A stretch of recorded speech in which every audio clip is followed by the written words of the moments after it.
At some point or another, all of us will go through the fire. You will be burned. That fiery furnace life puts you through is not without reason. You are being forged. Those of you who are wondering, how can I keep going like this? This is for you. Some of you have been through so much that you should have lost your mind. Don't think it's strange when things happen to you, because every man, every woman, every boy, every girl will go through a time where your faith will be tested. You will hit something, and when you do, you will have a choice. Many choose to turn around. They feel a little pain and run away. But there is a small number who decide that the pain is worth the prize. These people will do whatever it takes to make it to the other side. Make no your vitamin.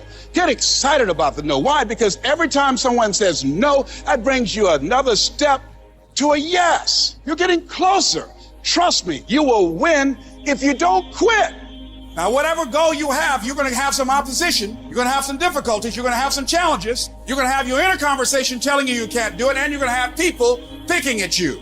You got to talk to yourself when you begin to think negative. I don't think I can do that, Les. You can. Why don't you just test yourself? Why don't you stretch, Les? Come on, man. When you start seeing yourself thinking something negative, stop it right quick. Stop yourself. Catch yourselves. When you find yourself getting negative with people that you have allowed to push your buttons, when you find yourself becoming negative about what's happening to you, you've got to affirm to yourself in the process, hey, no, I can make it. There's some way this can happen for me. As you start believing that you are worthy of good things supposed to happen to you, you develop a sense of entitlement. Good things supposed to happen to me. Working on yourself, watching that inner dialogue, it will determine the quality of your life. Life shrinks or expands in proportion to one's courage. So you've got to believe you can get through this. You've got to have faith, knowing that there is something greater for you in this world.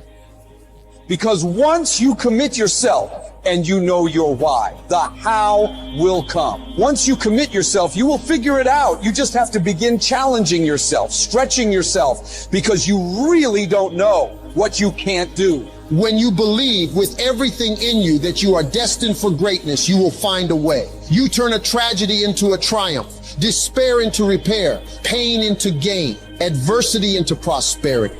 People ask me, what are your greatest moments? Every single one of them's failure. That's where I got to learn who I was. That's where I got the report card to know which part was fixed, which part was broken, so I can take my effort and reapply it. See, when you invest in something and you hustle and you work for something, you got a different type of attachment to it. You're going to have a cold day in hell for somebody to try to take this from you. We live by this, we die by this. We don't surrender, we don't retreat. When you put your blood, sweat, and tears into something, it becomes a part of you. It's more than just a goal. It's an embodiment of your dedication. It's the obstacles you fought your way through. It's the long nights of how are we going to make this work? It's the lonely hours of grinding through the dark when you can't make ends meet. Somebody told you it was over. Somebody told you just go home and die. Somebody told you you'll never be a doctor. They sent you home, you failed. They sent you home, law school. They sent you home. Never give up and never give in. Because skill can't get you past certain things. Quickness and agility can't.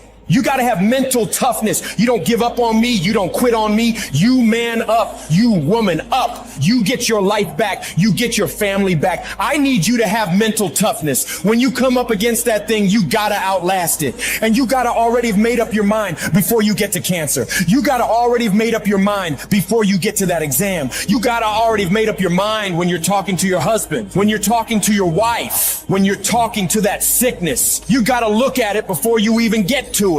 So don't you ever give up. I don't care how hard you fall on your back. Because if you can fall on your back, you can look up. And if you can look up, you can get up.